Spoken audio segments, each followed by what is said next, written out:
La télévision Caraïbe, chaîne 22 et l'association culturelle Café Philo Haïti vous proposent tous les mercredis 7h PM. Café Philo. Café Philo, c'est une émission de débat, d'échange entre intellectuels, chercheurs, penseurs, opérateurs culturels et artistes de tout horizon. Le temps, l'éducation, l'identité, la morale, la science, la culture, c'est Café Philo tous les mercredis 7h PM sur la chaîne 22. Café Philo et la chaîne 22, pensons mieux, agissons autrement. Mesdames, Messieurs, bonsoir. Je vous souhaite la bienvenue à cette énième édition de Café Philo Haïti. Cette édition est spéciale puisqu'elle fait partie d'une série d'activités dans le cadre du Festival de la mémoire collective en Haïti. Et nous avons le plaisir ce soir d'accueillir le professeur Samuel Régulus. Mais avant de présenter l'intervenant, nous allons d'abord entonner l'hymne national. Le pays pour les ancêtres, marchons unis, dans nos points de terre, du sol, soyons un maître, marchons unis, pour le pays, pour les ancêtres, marchons unis, pour le pays, pour les ancêtres, pour le drapeau. Mourir est beau, notre passé nous crie, ayez la Marguerite. Mourir est beau, le drapeau pour la patrie. Mourir est beau, pour le drapeau pour la patrie. Merci. Merci beaucoup. Pour continuer avec le rituel de Café Philo, nous allons écouter Hasta Siempre de Julio César Barbosa.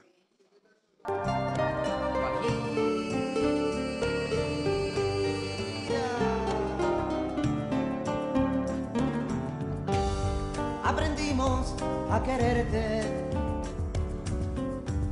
desde la histórica altura, donde el sol de tu bravura le puso cerco a la muerte. Aquí se queda la clara, la entrañable transparencia de tu querida presencia, comandante Che Guevara.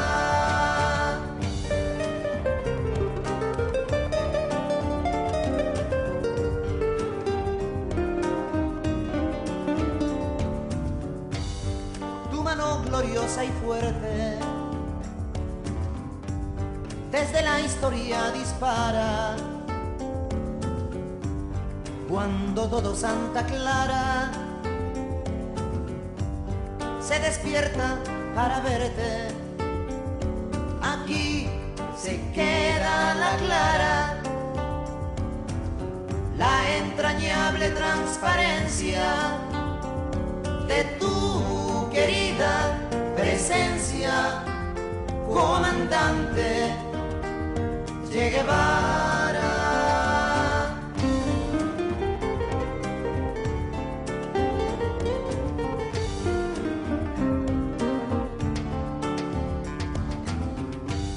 Vienes quemando la brisa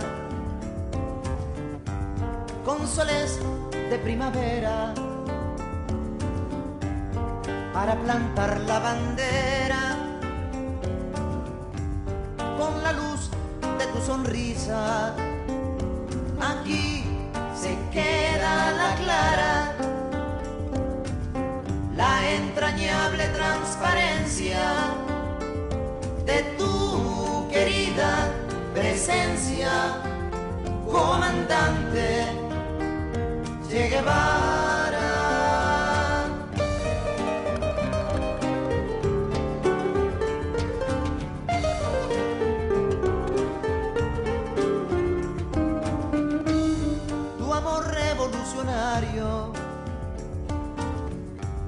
Que conduce a nueva empresa, donde espera la firmeza de tu brazo libertario. Aquí se queda la clara, la entrañable transparencia de tu querida presencia, comandante Che Guevara.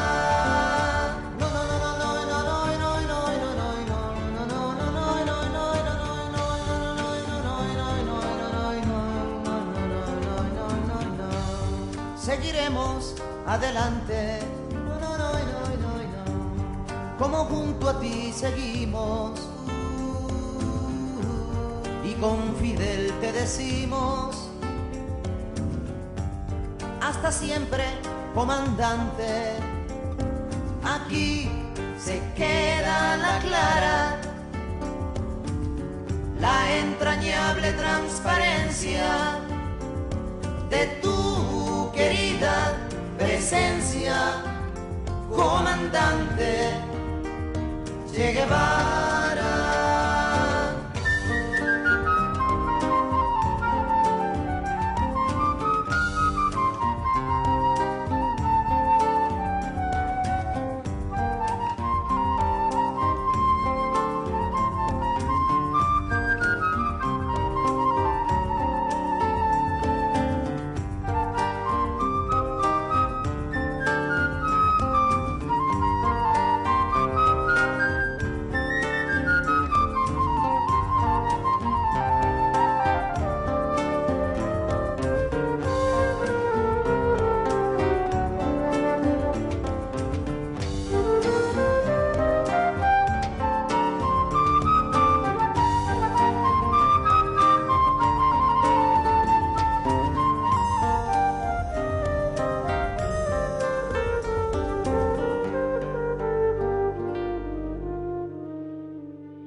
Pour paraphraser Jean-Ronald Augustin dans sa thèse sur la mémoire de l'esclavage en Haïti, il disait « Aujourd'hui, étudier la mémoire de l'esclavage en Haïti, un pays anciennement colonisé, invite le chercheur à identifier au départ le contexte et les intérêts d'une telle démarche, car chaque pays a une expérience coloniale propre. Il doit aussi se fixer des objectifs clairs et pouvoir répondre aux questions suivantes. Où se situe le problème ? Pourquoi est-il nécessaire de mener une telle recherche ? Le silence de la mémoire de l'esclavage a eu des effets pervers sur la société haïtienne. Il en ressort qu'un mutisme collectif consécutif au colonialisme représente une charge pour le peuple qui n'arrive pas à se libérer des douleurs subies. Il n'assume pas pleinement son identité, comme s'il est condamné à une dépossession culturelle.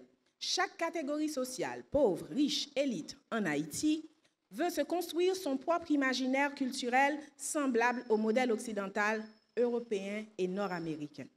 Sur ce, mesdames et messieurs, pour finir avec la mise en contexte, je vous propose de découvrir un documentaire, Ouida, découverte de la route de l'esclave.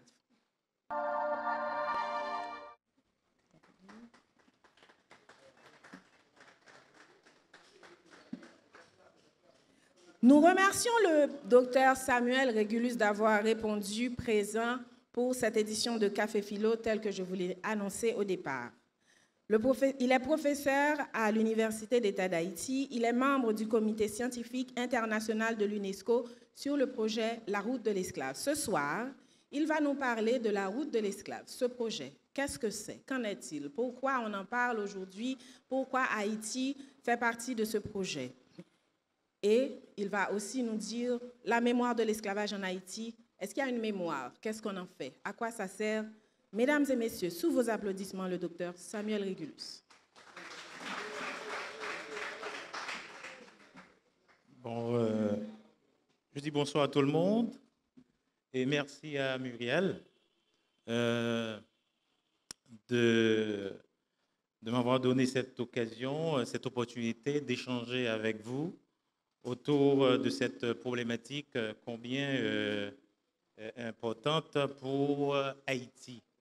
Et merci et félicitations à l'association Beauté Créole d'Haïti et ses partenaires et qui a estimé nécessaire d'organiser cet échange autour de la mémoire de l'esclavage en Haïti.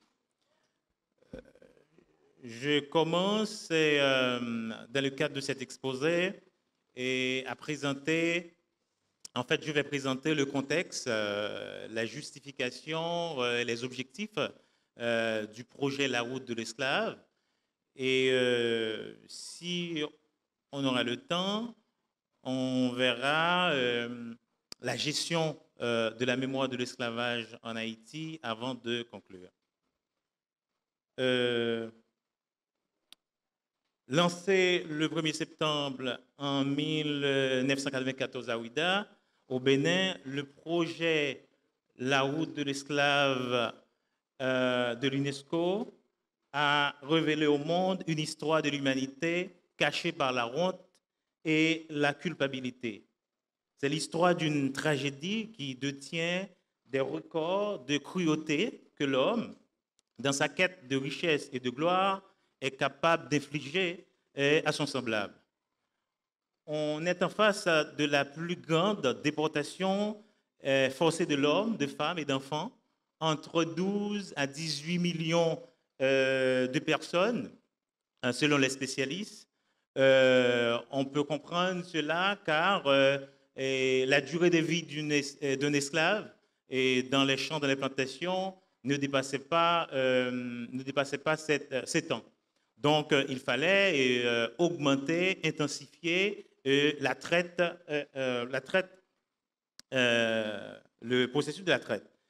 Maintenant, pour briser ce mur de silence coupable et stratégique, ce projet courageux donc, a vu le jour. C'est aussi pour combattre l'oubli et le déni d'un passé pourtant bien documenté, tant par d'archives écrites et orales, tant de témoignages matériels et immatériels. Le projet a été créé pour répondre aux 3 dénis et déconstruire les discours qui les soutiennent. Quels sont ces dénis? Donc, les Africains et les personnes d'ascendance africaine sont les survivants d'un triple déni. Premièrement, le déni de leur humanité et de leur dignité par les tentatives de bestialisation et de chosification engagées par les esclavagistes pour justifier la barbarie de la traite et de l'esclavage. Deuxième déni, c'est le déni de leur histoire et de leur culture, alimenté par les vulgaires et persistants préjugés sur une Afrique qui serait sans civilisation, sans culture significative, qui n'aurait en rien contribué au progrès général de l'humanité. C'est en ce sens qu'un spécialiste des humanités africaines, surtout de l'Afrique antique, qui s'appelle Jean-Philippe Omotonde, soutient que l'histoire de l'esclavage est une histoire politique. Il y a une rétention des matériaux ethnographiques de manière à orienter les jugements. Ici, on est en face d'une organisation magistrale du mensonge, affirme-t-il.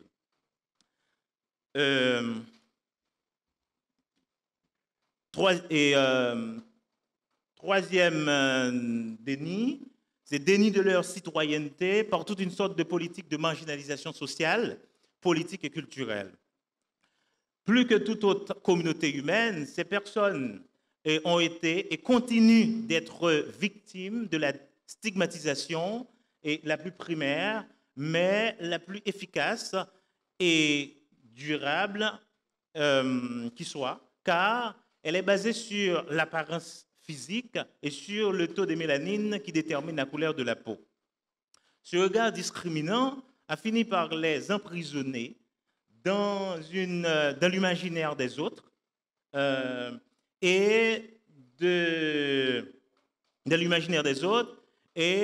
il y a ici une quête d'identité, de dignité et de reconnaissance qui est cruciale pour ces descendants, pour ces personnes d'ascendance afrique, car les différences phénotypées basées sur les caractéristiques physiques sont opérationnelles ou sont encore opérationnelles dans nos sociétés contemporaines. Cette opérationnalisation favorise des positions hégémoniques qui perdurent depuis plusieurs siècles d'exploitation. C'est pour cela que le projet vise à faire des plaidoyers pour convaincre les gouvernements, les universités, les médias et les organisations de la société civile à ouvrir ces pages tragiques de leur histoire, à l'assumer sans faux semblant et à la transmettre aux nouvelles générations par tous les moyens. Le projet entend conjuguer des efforts et actions pour faire évoluer les mentalités vers plus d'écoute, de compréhension mutuelle, de réconciliation et de justice, afin que les nouvelles générations puissent faire de cette tragédie, aussi terrible soit-elle, une source d'inspiration pour construire un monde meilleur. Le projet de la route de l'esclave veut contribuer à la réconciliation et à la définition de stratégies d'action contre les préjugés raciaux et les discriminations. Ainsi, s'appuyant sur les acquis du projet de l'histoire générale de l'Afrique, un projet lancé par l'UNESCO depuis 1964 pour remédier à l'ignorance généralisée sur le passé de l'Afrique. Donc, s'appuyant sur ce projet, le projet de la route de l'esclave, comme un projet de recherche et un projet d'action, a œuvré à faire mieux connaître les apports de l'Afrique au progrès général de l'humanité. Parce que très peu d'intellectuels, très peu d'Haïtiens, pour contextualiser, pour situer la chose dans le cas d'Haïti, sont informés que l'Afrique est le berceau de l'humanité, que l'Afrique a civilisé l'Europe à travers la Grèce. Donc très peu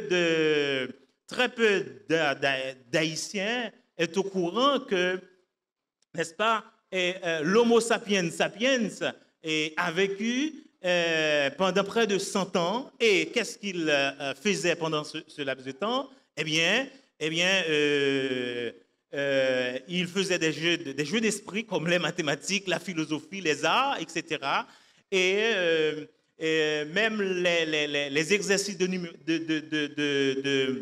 de calcul, comme si on se réfère par exemple à l'os d'Oshango, qui atteste, n'est-ce pas, les exercices, les opérations mathématiques, n'est-ce pas, des pêcheurs, les mathématiques étaient un jeu d'esprit, n'est-ce pas, et c'est l'Égypte antique, n'est-ce pas, qui va transformer ce jeu d'esprit en des choses utiles pour construire des pyramides, pour mesurer l'intensité des vents, etc.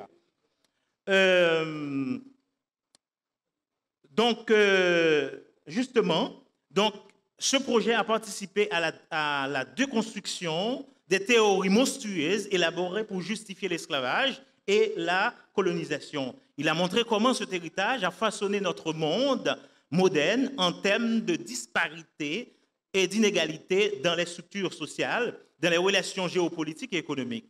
Car le projet a aidé à faire comprendre comment des hommes et des femmes ont pu transformer d'autres hommes et d'autres femmes en marchandises et construire sur ce principe toute une économie, une législation et une société guidée par ce que M. Césaire avait appelé une idéologie de l'aventurier et du pirate, de l'appétit et de la force. C'est ce que le sociologue Patrick Faro pourrait appeler aujourd'hui le capitalisme addictif, qui est marqué, entre autres, par la course sans fin à l'argent, la surutilisation des ressources naturelles, l'exploitation immorale ou criminelle de la force de travail d'autrui, l'augmentation des écarts de salaire, entre autres.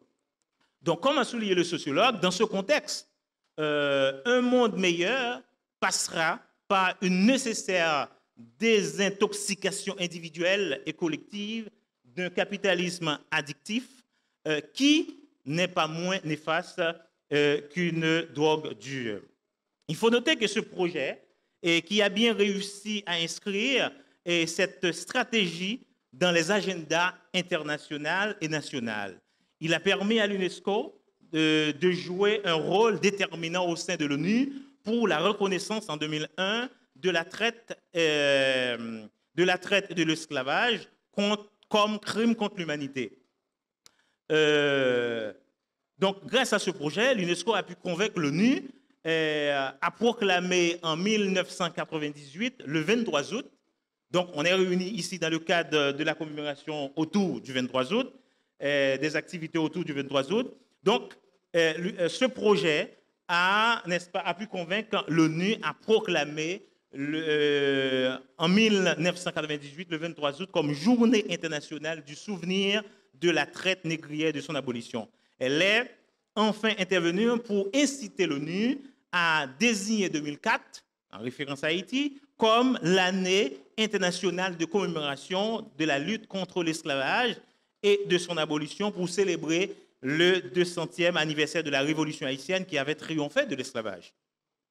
Donc c'est ainsi qu'il y a très peu de spécialistes de l'histoire de l'esclavage et qui ne fait pas référence, n'est-ce pas, à l'histoire d'Haïti, aux luttes, n'est-ce pas, des esclaves, de nos ancêtres, pour résister contre la déshumanisation de l'être humain par des autres êtres humains qui se croient supérieurs. Donc ainsi, le projet de l'UNESCO a toujours donné à Haïti une place centrale parce que Haïti est devenu un État indépendant à partir de la première grande insurrection victorieuse d'esclavage dans l'histoire de l'humanité. Haïti a été également l'un des membres les plus actifs pour la réalisation de ce projet, dont l'un des objectifs consiste à promouvoir le tourisme culturel, la solidarité entre les peuples concernés ou victimes par la traite et l'esclavage. Le Comité national haïtien a réalisé depuis 1997 plusieurs colloques internationaux, conférences publiques, publications d'ouvrages, études, expositions sur les habitations sucrières coloniales, création d'une association de propriétaires d'habitations sucrières, et association de professeurs, et création de comités régionaux, études de faisabilité d'un musée d'esclavage, et pour ne citer que cela. Donc, la promotion et la poursuite de ce projet devraient, entre autres, aider à revoir et renforcer les politiques de lutte contre les injustices sociales héritées de l'esclavage et dont les personnes d'ascendance africaine sont encore victimes. En Haïti, cette vision du projet nous impose de nouveaux défis tels que la gestion des mémoires douloureuses en vue d'une réconciliation durable, le partage équitable des ressources, la pratique du pluralisme culturel, la construction de nouvelles identités de citoyenneté, la résistance contre les nouvelles formes de déshumanisation et d'établissement de nouvelles solidarités entre les personnes affectées par cette tragédie. Ainsi, le projet n'entend pas, comme on peut le penser souvent, le projet n'entend pas amener à rester dans une histoire, dans une forme passéiste de cette mémoire, mais il nous invite à construire un futur qui ne répète pas ce passé tragique et honteux. Un simple survol relatif à la gestion de la mémoire de l'esclavage en Haïti serait, j'aime prendre l'exemple du bois caïman. Ouais, on va prendre le bois caïman comme exemple. Donc, dans la quête d'une identité commune, la mémoire du bois caïman semble cette part d'identité particulière et gênante, hein, que les élites politiques, intellectuelles, économiques du pays veulent abandonner. C'est en ce sens qu'un observateur avisé du site Bois Caïman nous dit un jour que le bois caïman, lieu mythique et fondateur de la nation haïtienne, est méprisé et nié. Il voit dans la gestion de cette mémoire une manifestation pathologique d'un peuple qui souffre d'une crise identitaire en reniant ses origines, ses racines.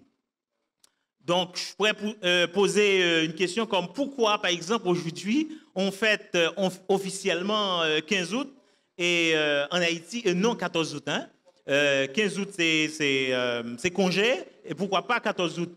C'est un choix mémoriel discriminant, conscient et plein de préjugés. Donc, je vous laisse réfléchir. Pour terminer, je partage avec vous un post WhatsApp fait par un collègue professeur à l'Université d'État d'Haïti, spécifiquement Yera Izes, dans le cadre d'un groupe WhatsApp pour les échanges entre professeurs et étudiants qui était d'échanger autour de la mémoire de l'esclavage. Un collègue moyen posté message ça que m'a partagé avec nous pour me conclure. Mémoire esclavage, c'est pas seulement mémoire esclavage, donc c'est pas seulement chercher qu'on est ça qui t'est passé, mais faut que nous réfléchissions sur séquelles esclavage yo tout. Il y a un pile séquelles esclavage qui représentait un obstacle pour le développement individuel, social et économique. Et ignorance, séquelles ça yo, fait plus de dégâts parce que séquelles yo même. Merci pour l'attention.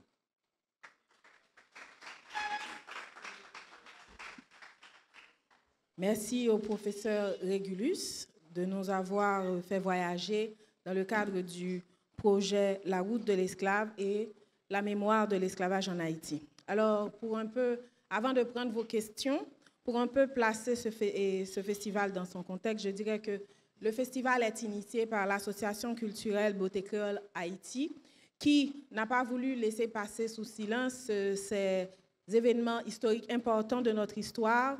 Je nomme Bois Caïman, la nuit du 13 au 14 août, et 21-22, soulèvement général des esclaves. Et ensuite, le 23 août, qui est la journée internationale du souvenir de la traite négrière et de son abolition, initiée par UNESCO sous la proposition d'Haïti. Ce sont des dates dont il ne faut pas ignorer l'importance, car tous les peuples qui ont vécu l'esclavage, qui ont cette mémoire, font cette commémoration de part et d'autre dans la Caraïbe ou en Afrique, mais pas nous en Haïti. Donc pourquoi ce déni, pourquoi ce silence? Il fallait poser la question, il fallait agiter le débat, il fallait dire qu'il y a un déni qui se fait et il y a des attentions à attirer là-dessus. Donc ce festival a été organisé, ou bien s'organise du 10 au 23 août. Et on a en fait dans ce programme 4 conférences, une causerie, une visite guidée, 2 ateliers, et la clôture qui est l'activité, je dirais, la plus parfaite, bon, pas parfaite dans le sens parfait, mais la plus complète, je dirais, la plus complète parce qu'il y aura un condensé de toutes les activités du 10 au 22 qui seront présentées et on aura une lecture scénique, on aura des prestations artistiques et on aura beaucoup de tambouillés qui vont venir et nous proposer leurs prestations. On aura aussi d'autres artistes qui seront là à cette occasion pour vraiment nous mettre dans le thème qui est Battre tambour pour une danse et liberté, qui est un appel, un réveil à tout Haïtien, toute Haïtienne, qui, comme on le dit souvent, depuis tambour frappé, tout le monde levé danser. Ça, c'est très d'union. C'est un trait d'union qui vraiment permettre que nous soyons capables de retrouver un lot, dans quel que soit le pays où aller sous la terre, depuis mon été haïtien, sous parler de tambourin, sous commencer phrase dans le pas finir, on cap dit que le bon trou dans connaissance li. Donc alors cette proposition Vous l'avez vu ce soir et j'espère que vous avez eu l'opportunité de participer aux autres activités.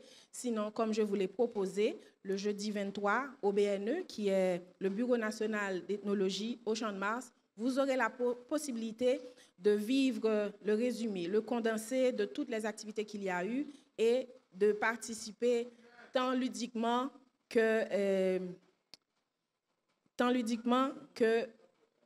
scientifiquement, intellectuellement. Voilà, merci. Alors, nous allons observer la pause musicale avec Aïe Bobo, musique de Mika Ben et Paul Beauboin. Et voilà, pour cette deuxième partie, les échanges entre le public et les intervenants. Nous appelons dans l'ordre suivant Paulson Pierre-Philippe, Philippe Junior Volmar et Réginald Senatus. Pour la première série de questions, Paulson Pierre-Philippe, Philippe Junior Volmar et Réginald Senatus. Bonsoir. Bonsoir, docteur. Merci pour la présentation. Et le map temps des présentations et par rapport à la thématique que j'ai été énoncée là, je attends à ce que sur l'aspect mémoire de l'esclavage là, nous avons besoin de plus matière sur l'aspect mémoire là en tant que tel. Bon, peut-être que c'est moi qui est exigeant, mais je ne pas trouver assez matière. Mais ça m'a trouvé qui peut-être nous sommes capables de dire intéressant, c'est le fait qu'on campé question esclavage là, quand on bagaille qui complété son bagaille qui finit et que nous avons parlé de lui quand on relique du passé. Dans le sens que nous avons fait revisitation, nous avons parlé de l'esclavage, alors que l'esclavage, elle est encore moderne et présente dans plusieurs pays. Et ce n'est pas un bagage que nous, si je prends un exemple Haïti, nous avons parlé quand on bagaille qui passé. Si nous prenons toute forme d'esclavage que nous vivons actuellement en Haïti, esclavage timoun, esclavage moun qui gagne l'argent sous moun qui pas gagné, esclavage en série de groupes moun qui a profité d'une série de l'autre. Tout esclavage ça est bien vivant, est bien présent et c'est suite de bagaille ça que on va revisiter que n'a fait mémoire que l'esclavage là. Alors comment camper dans revisitation a fait l'esclavage moderne pour mettre en lumière sur ça pour nous pour faire nous sentir vraiment à parler causer. Merci. Merci beaucoup. Question non mais qui s'allie, c'est que chaque lè a parlé de l'esclavage, bien entendu, vu que l'esclavage a vient vle di l'Afrique, parce que c'est au cours de l'histoire, il vient vle di l'Afrique, parce que l'esclavage pas commencé à l'Afrique, puisque Rome mettait tout territoire que qu'on conquérit, qu'on mettait en esclavage tout. Mais beaucoup plus récent dans l'histoire, il vient résumé à ça, puisque esclavio c'est en Afrique que on a cherché. Mais moi, je remarque que chaque fois qu'il y a pas argumenté sur la question, déjà, il y a un africanisme, un panafricanisme que moi senti dans le discours, mais il y a toujours évoqué argument que l'origine de l'humanité est sortie en Afrique. Bon, argument scientifique, que l'origine de l'humanité est sortie là. Moi, le problème que j'ai avec l'argument, c'est que son argument qui t'a supposé universalisant. Et universalisant. Ça ne veut dire pas universalisant, ça veut dire si l'homme sorti en Afrique, d'ailleurs c'est évolution biologique qui fait que d'un côté gain noir, d'un côté gain yeux bridés, d'un côté qui gain monde qui blanc. Et ce qui veut dire toute différence morphologique que nous avons dans l'homme, c'est des conséquences de loi d'évolution, tout simplement pour adaptation de l'être vivant par rapport à son milieu. Mais un argument comme ça, c'est un argument qui t'a plutôt à unifier l'humanité. Un argument qui t'a supposé dire nous tous c'est même, nous tous vivre ensemble. Alors que son argument, moi, il aller très souvent pour soutenir l'Afrique qui, même dans le discours qui est radical, t'a posé l'Afrique comme le centre du monde. Moi, comme moi intéressé que par profession, que par intérêt intellectuel à méthode argumentative, moi dis pour qui raison un argument qui a comme objectif fait interlocuteur à comprendre que pas de différence entre blanc avec noir, entre jaune, vert, olive, etc. Parce que nous tous sortons en ancêtre commun, qui c'est l'homo sapiens, qui vient l'homo sapiens sapiens avec toute l'autre, ça va mettre l'homo economicus, homo juridicus, etc. Discours ça, tu as supposé dire, eh bien, pas de gain État, pas de gain ethnie, pas de gain culture. Nous tous, tu as supposé faire seul sur la planète là. Alors que ces mêmes arguments, ça, ils ont allé pour montrer que il y a une individualité, il y a une différence entre l'Afrique et les autres. Et une différence valorisant et même, moi, tu as dit, prétentieux de mettre l'Afrique au-dessus de tout le monde. C'est comme le discours de chercher compte qui est d'origine atlante. Atlantio, c'était un gros peuple, donc sous-dérivé de l'Atlantide, nous sommes un gros peuple. Donc, pour résumer et clôturer l'intervention, c'est problème moins, c'est un argument qui supposait unifier l'humanité, à utiliser afin de présenter une civilisation ou bien des peuples qui habitaient sous un continent comme un peuple unique, différent des autres et par conséquent hétérogène. Merci. Bonsoir. Malheureusement, je n'ai pas moi-même pour me poser des questions. Je vais écrire d'avance. Merci Association Beauté Créole et Café Philo pour la possibilité ça nous pour me poser des questions. Professeur Samuel Régulis, moi j'ai une question à deux volets.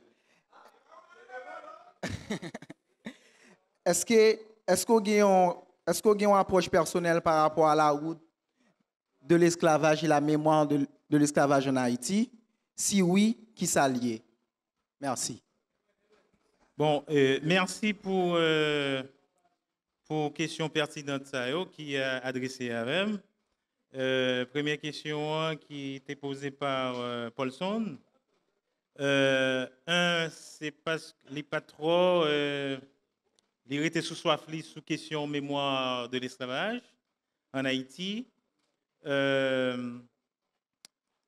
Et ensuite, il était préféré, en fait, prononcer sous question mémoire sur l'esclavage moderne. Parce que dans l'approche l'IA, c'est que l'esclavage moderne n'est pas, l'esclavage en soi n'est pas un passé, c'est un présent. Bon. C'est un point en fait qui est intéressant, et justement, mais dans le cas d'activité ça, bon, étant donné que par rapport à laps de temps, je n'ai pas capacité pour élaborer plus sur la question de mémoire de l'esclavage, mais c'est intéressant que pour moi, bien camper objectif projet route de l'esclave là, parce que très souvent, dans le monde a parlé de questions Haïti est plus route de l'esclave que l'autre côté, etc., etc. Il y a un paquet de bagages, c'est-à-dire que qu'on nécessité pour gagner plus et promotion pour décrire qui ça le projet route de l'esclave là et qui rôle, qui relation, qui position Haïti par rapport à la question route de l'esclave là. Donc, mais une question rapide, un point rapide des capables problématique Haïti avec la question route de l'esclave, c'est que pour la majorité des intellectuels haïtiens, eh bien, non, en certain sens, question route de l'esclave là, question mémoire de l'esclavage en Haïti, c'est pour pas qui doit concerner nous. Ah, il n'est pas concerné nous parce que nous-mêmes pratiquement non pas des descendants d'esclaves. Nous autres en Haïti, nous sommes des descendants des héros de l'indépendance, des hommes qui ont lutté, résisté et mis en déroute, n'est-ce pas, le système esclavagiste. C'est vrai, mais sauf que position ça a gagné conséquences li. Alors, effectivement, dans le cadre du projet de la route de l'esclave, ça qui intéressait nous autres, par exemple, membres du comité scientifique de ce projet, c'est pas simplement étudier faits historiques, faits histoire générale de l'Afrique, juste pour réciter des faits, mais c'est surtout pour tirer des leçons, parce que non seulement pour tirer des leçons pour le monde d'aujourd'hui et le monde de demain, parce que en fait, système esclavagiste là, ensemble de sociétés qui touchaient ou bien victimes de système esclavagiste là, l'équité ont un ensemble de séquelles, n'est-ce pas? Ils ont un ensemble de traces, ils ont un ensemble d'héritages et qui façonnaient et structures sociales, rapports sociaux, etc. Donc, pour qui ça, à travers, pour qui ça, et non, peuple d'ascendance d'Afrique, ou toujours joindre une jeune femme, et même un jeune garçon aujourd'hui, eh bien, la fait tout est folle pour le capable beaucoup plus éclaircir. Il fait tout est folle, toute qualité combinaison pour le capable un petit peu plus sembler avec, pour le fonti écartel de négroïté, de caractéristiques phénotypes nègres. Bon, il y a toutes nos séquelles parce que, en fait, tant que les plus proches de phénotypes éclaircisants, donc, il est capable d'une prétention supérieure. Mais tout ça, c'est un héritage directement de l'esclavage qui façonnait, je dis, la structure sociale. Pour qui ça, par exemple, la plupart de nos dirigeants ou nos élites, etc., eh bien, pour les prendre une décision, mais pour l'assurer que la décision ça conforme ou pas, il faut le temps de l'approbation du blanc. Donc, le savoir, la rationalité, eh bien, c'est une propriété. Le savoir, la vérité, la rationalité est blanche. Donc tout ça, c'est pas des idéologies, des représentations qui étaient toujours existé. Donc, c'est des représentations qui prennent forme et puis qui chita surtout dans le cadre de la traite atlantique. OK? Pas dit c'est uniquement traite atlantique là, parce qu'en fait, dans le cadre du projet de l'UNESCO, il y a des projets qui encourageaient des études et pour étudier aussi la traite arabo-musulmane, etc., de 7e siècle jusqu'au 15e siècle, etc. Donc, maintenant, par rapport à la question de l'esclave moderne, ben oui, justement, moi j'ai précisé ça. Et dans plusieurs fois, moi dit que les n'a parlé de discrimination ça que yo étaient victimes dans population personne d'ascendance africaine étaient victimes. M'a parlé de victimes de discrimination et qui étaient victimes, je continue aujourd'hui. Donc, je sais qu'ensemble de processus ça et tragédies, ça sont tragédies. Par exemple, il y a des études en psychologie, n'est-ce pas, qui montrent que des populations qui étaient victimes de traumatisme de l'esclavage, traumatisme ça, ils passé de génération en génération, même dans le schéma psychologique et même gène des populations d'ascendance d'esclavage. Donc, c'est-à-dire que là où nous faisons révolution, nous dit non pas dans l'esclavage encore, eh bien, peut-être présentement, peut-être physiquement, peut-être économiquement, même politiquement, mais sur le plan psychique, sur le plan de représentation, eh bien, le nègre ex-esclavagisé, eh bien, très souvent, il attend, même quel que soit le niveau, président, ministre ou pas, etc., eh bien, il attend très souvent un blanc pour le connaître, ce qu'elle a bien fait, ce qu'elle a bien agi. Par rapport à la question, Philippe, là, Afrique, berceau de l'humanité, est-ce que discours ça, c'est... Bon, ok, je comprends. Juste, même, je rappelle aussi, les premiers, quand on regarde les premiers savants grecs, les savants par qui la philosophie, les mathématiques, la science s'est développée en Europe, eh bien, ils étaient conscients, ils ont déclaré dans le mémoire qu'ils ont éduqué en Afrique. Ils ont été éduqués en Afrique. Spécifiquement en Égypte, l'Égypte antique, pour apprendre les mathématiques, la philosophie, la médecine, les arts, etc. Et les premiers savants, ils reconnaissent que l'Europe, la Grèce, les doués à ces gens que je dis, par exemple, les premiers intellectuels savants qui étaient accompagnés exposition de Napoléon vers l'Afrique, vers l'Égypte, les ont arrivé l'autre bord, et bien, ils étaient étonnés pour négritude. Donc, pour te dire que, eh bien, moun sa jodi que nous colonisons, eh bien, c'est à eux même que nous devons toute science les arts, l'architecture, etc., etc. Donc, maintenant, l'idée, ce n'est pas effectivement mission ou bien objectif projet ou de l'esclave là, eh bien, ce n'est pas effectivement faire une sorte de repli sur soi. Au contraire, c'est pour faciliter le dialogue, c'est pour la reconnaissance de l'autre, parce que très souvent, il y a un déni de l'histoire pour faire une sorte de génocide intellectuel, pour capable justifier traite l'esclavage là, c'est que nous sommes allés en Afrique avec une mission civilisatrice pour nous être capables de sauver sauvages. Or, les données ethnographiques montrent que le déclin de l'Afrique il commençait avec, si on peut parler de déclin de l'Afrique, ça commence avec contact avec des Européens. Donc, aujourd'hui, de nouvelles études des chercheurs ont montré donc, des traces archéologiques, des vestiges paléontologiques, etc., des archives orales et écrites, donc étayer tout fait ça. Donc, maintenant, l'idée, c'est que c'est la reconnaissance de l'autre, valeur de l'autre, au lieu parce que il y a tout, je pourrais dire, il y a tout, à travers l'histoire, il y a tout un effort pour cacher bagage ça, pour justifier traite là, pour justifier la colonisation.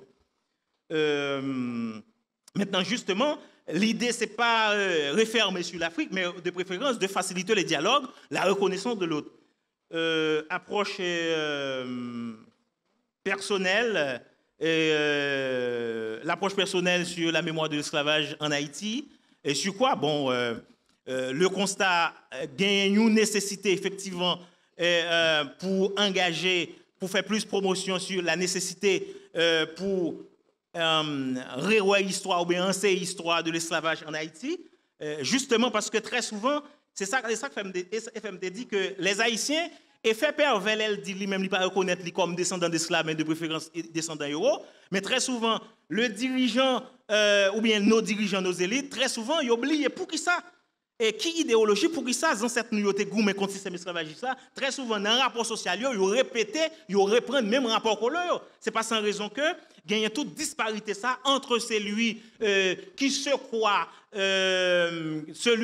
croit être digne de posséder majorité richesse pays, et puis c'est normal pour rester l'ancien Bossalio, justement, rester dans tout dénuement et puis continuer le système de déshumanisation parce que mais justement, mémoire de l'esclavage là, une leçon qu'on tire là-dedans, c'est que vous devez lui permettre aux sensibles à ce qu'est l'esclavage là, pour remettre en question structure sociale et discriminante, égalitaire, qui c'est un héritage direct de l'esclavage là, et les nègres là-dedans, ils ne sont pas conscients de mémoire esclavage là, ils se sentent confortables.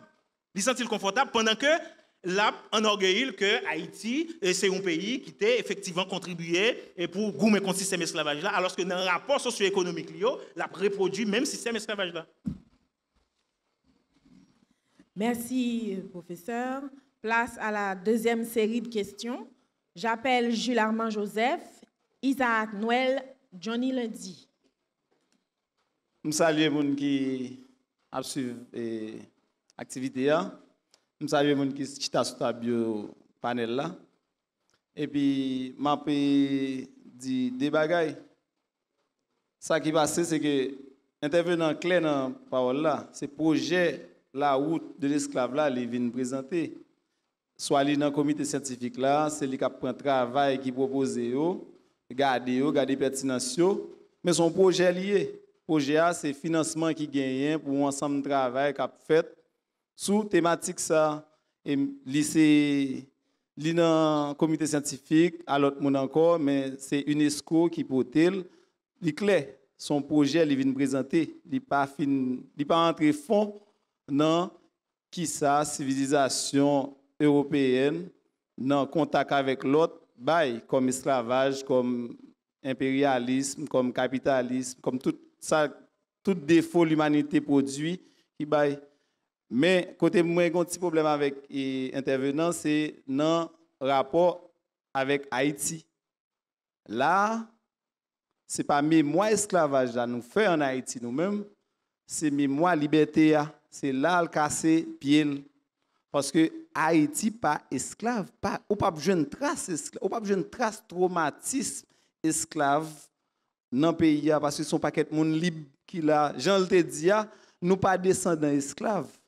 Son groupe moun qui saute côté au sorti à bateau la guerre qui débarque sur nous, nous défendons tête nous.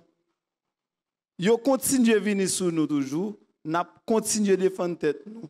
Question fondamentale, philosophique nous poser, nous montrer parce que civilisation vient nous mot dit contact, dans contact moun sa dans rapport moun sa avec nous montrer yo moun pas doit vivre dans esclavage, moun pas doit vivre dans subordination par l'autre moun et Césaire gon côté on livre qui parle ça bien clair sous défaut civilisation européenne esclavagiste capitaliste là nous continuons bataille impérialisme américain débarqué là nous bataille yo poko jamais ka soumettre nous y a fait tout ça capable pour soumettre nous mais nous même n'a campé et dernière question philosophique n'a posé kounya là c'est côté Cob Petro Caribéa.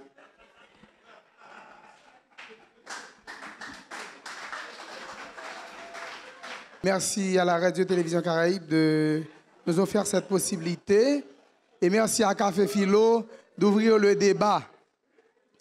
Et intervenant, merci à Madame Muriel qui était bien modéré Café et merci à l'intervenant qui était répondu présent et qui était venu présenter un projet que UNESCO gagne. Maintenant, dit intervenant bien clair que le projet ça son projet à reviser. Pour qui ça?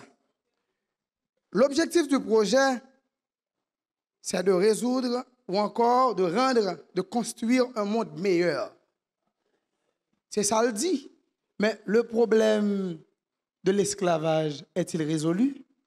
C'est la première question pour UNESCO t'a posé tête.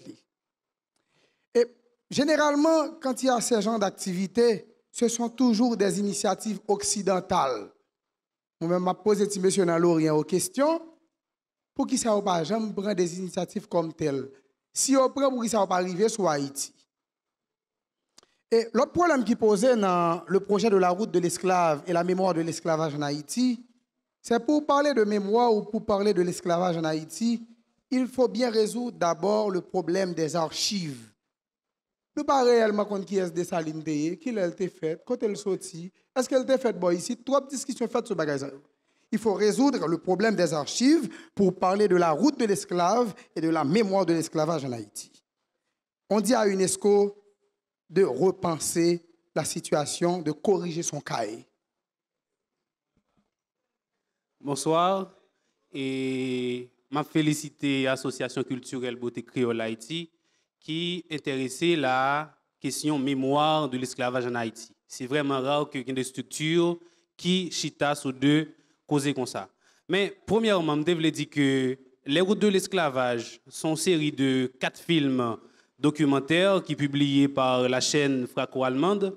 Et puis deuxièmement, son texte que une historienne française et spécialiste de l'Afrique qui est Vidrosvitch, qui publie un texte en 2018 chez Albin Michel. Maintenant, dans le deuxième chapitre texte Les routes de l'esclavage, Vidrosvitch dit que les gens qui sont sortis en Afrique, ce ne sont pas des esclaves, ce sont des êtres esclavisés. Parce que esclave, c'est par nature, au fait, ou tout esclave, c'est-à-dire qui est esclavisé ou bien captif, ou vit en esclavage. De votre lieu d'historien, dans un regard sous causer ça, sous point de vue ou bien sous dimension ça que historienne Vidrosvitch avancée. Et puis, deuxième volet en question, c'est... Alors, je ne sais pas vraiment qu'on ait UNESCO qui travaille sur causer mémoire de l'esclave. Même d'armes qu'on ait dans un projet ça, qui est un ensemble d'actions que UNESCO mène pour lui aboutir, je ne sais pas à quoi. Merci. Bon, par rapport à commentaire Armand, bon, effectivement, je dis déjà que Armand, position nous en Haïti, la problématique de la mémoire de l'esclavage en Haïti est extrêmement complexe parce qu'effectivement, nous reconnaissons effectivement par rapport à la contribution nous j'en positionné dans l'histoire de l'esclavage ou bien histoire de l'émancipation des peuples qui ont été esclavagisés. Et effectivement, nous, c'est des références. Donc, pas grand peuple. Et par exemple, moi, songe que moi, j'étais Cap-Vert. Eh bien, elle m'a présenté Haïti, bon, ensemble de public, pas Cap-Vert, c'est l'île Maurice. Ils ont été émerveillés parce que ils ont été senti effectivement, il est difficile pour parler de mémoire esclavage la caillou parce que bah, ils n'ont pas abouti. Finalement, c'est son liberté que yo bayo. Et puis blanc toujours qui a le même système de domination. Alors que singularité qui est dans le cas nous, c'est que nous-mêmes, nous avons une capacité effectivement anciens esclaves, nous fait et nous bataille, nous lutter jusqu'à ce que nous arrivions à l'indépendance, nous, que nous arracher par propre nous-mêmes. Bon, même moi dit tout, conséquence position ça que nous pas descendants esclaves, nous descendants libres là, c'est que très souvent nos dirigeants, très souvent nous pas tirer les leçons de philosophie pour que ça nous fait, pour que ça nous lutter contre l'esclavage là. Très souvent nous avons une attitude. Eh bien, nous simplement remplacer mettre là. Comme, ouais, nous remplacer mettre là. Et nous pas faire distribution de richesse, nous plus font concentration de richesse. Pas de problème si nous-mêmes nous avons luxe, et puis tout le reste, peuple là, dans fatra, dans crasse. Ouais, nous avons capacité pour nous payer un billet d'avion, pour $10 000, $20 000, pour nous aller aux États-Unis, prendre soin. Peuple là même, non, ça ne connaît lié. Ouais, donc, il suffit que nous-mêmes nous avons bonheur, et puis l'autre monde, même, il a dégagé. Donc, mais parce que nous-mêmes, en tant que héros dirigeants, c'est normal pour nous avoir un ensemble de richesses et on s'en fout des autres très souvent. Bon, ok. Maintenant,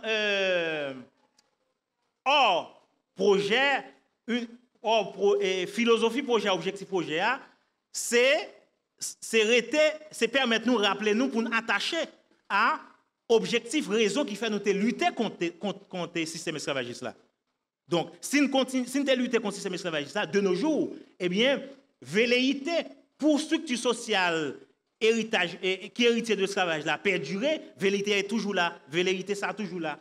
Par rapport à l'implication et son projet de l'UNESCO, justement, je fais un rappel de un exposé que je fait. Le projet vise à faire des plaidoyers pour convaincre les gouvernements, les universités, les médias, les organisations de la société civile à ouvrir ces pages tragiques de leur histoire, à l'assumer sans faux semblant et à la transmettre aux nouvelles générations par tous les moyens.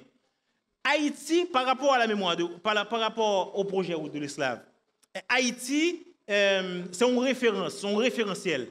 Eh bien, il suffit en fait, Haïti t'a contribué en pile pour l'UNESCO t'a accepté. Par exemple, c'est pas sans raison que l'UNESCO a déclaré 23 août comme journée internationale. C'est référence à Haïti. Maintenant, ce n'est pas l'UNESCO ou les dirigeants de l'UNESCO, gouvernement de l'autre côté, qui vont venir ramasser, qui vont venir enseigner nous de l'esclave. Au contraire, c'est nous-mêmes. Au départ, Haïti était très actif. Mais depuis était très actif et dans des activités pour promouvoir et faire des recherches de sensibilisation, mais malheureusement, depuis après 12 janvier, faute de moyens, et projet ou bien comité haïtien ou de l'esclave là, depuis après 12 janvier, il est censé arrêter en bas de combe. Maintenant, c'est par exemple, me rappeler que je sache mes informations et permettre-moi qu'on ait que pour 23 août 2018, là, il y a au moins 2 spécialistes sensibles à la question de mémoire de l'esclavage. Tu as écrit les hauts dignitaires responsables de l'État haïtien pour te montrer aux nécessités, pour être capable, par exemple 23 août, d'accord. Par exemple 23 août, et pour être capable officiellement célébrer en Haïti. Sans réponse. C'est comme si, comme ça, ils sont très indifférents. Ils ont d'autres préoccupations. Donc, c'est à l'État haïtien d'embrasser et prendre position par rapport à la mémoire de l'esclavage en Haïti. Bon, personne esclavagisé pour me finir.